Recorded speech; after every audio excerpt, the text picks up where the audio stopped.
Orasyon para manalo ka sa inyong mga tinatayaan. Ngayon po, gawin nyo po ito ng Tuesday or Friday. Pero kung ikaw ay abala sa mga ganong araw, gawin nyo po ito ng kahit anong araw. Basta sa umaga nyo ito gagawin ng alas 7 ng umaga. Kailangan nyo po ng papel, ganon din po ang bawang, ganon din po kailangan nyo ng asin. Yan. Ngayon, kung ikaw ay mananaya, gawin nyo po ito. Susulat po muna natin dito ang numero na ating tinatayaan. Halimbawa, ang aking tinatayaan lagi ay 7. Tapos, 25. Yan. Pagtapos, 43. Pagkatapos, 11. Tapos ay 20. Tapos ay 45. Ilan na to? 1, 2, 3, 4, 5, 6. Yan. Ngayon, isusulat nyo po dito sa number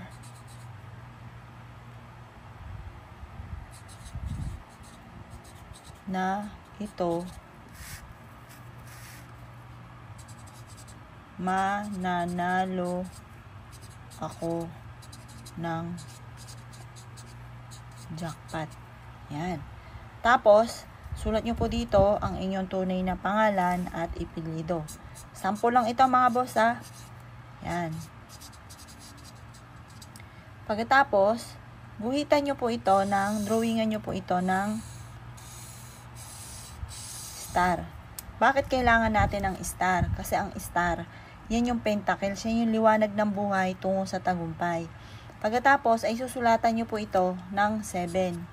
7, 7, 7, 7, 7. 1, 2, 3, 4, 5, 6. 1, 2, 3, 4, 5, 6. Yan. Ganyan po mga bossing. At pagkatapos, gawin nyo po ito sa umaga, alas 7 ng umaga. Ngayon, gagawin po ninyo, i-haplos nyo po itong ating asin sa inyo pong palad. Sabihin nyo po, inaalis ko na lahat ang kamalasan ko at lahat ng aking isusulat na numerong alaga kong ito ay mananalo. Ganyan po. Ito na. Ito na ang aking tatagumpay. Tapos, tinatabi ko na lahat ang kamalasan ko at puro swerte ang darating. Kumuha po kayo dito sa bawang ng 3. Pati balat niya, isama nyo na rin. Yan, 3 lamang. Yan. Pagkatapos mga bossing ko, ay tutupiin natin to. Iipit nyo po ito sa may altar po ninyo. Ipit nyo po siya sa may altar. Syempre naman may santo po kayo, di ba? Doon nyo po siya iipit.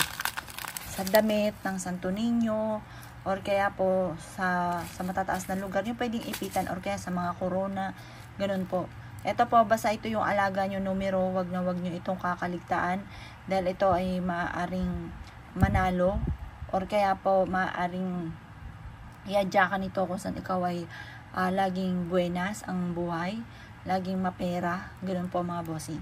Basta positive ka lamang, laging yung ugalian ng pagsasabi ng mga salitain ng mga magaganda, kalimutan ng mga pangit na salitain at kayo maa-amaze sa dami ng mga blessing na darating. Kaya ako'y kinaniwala at naisyo po itong gawin. Asya mga boss, good luck po sa inyo po lahat.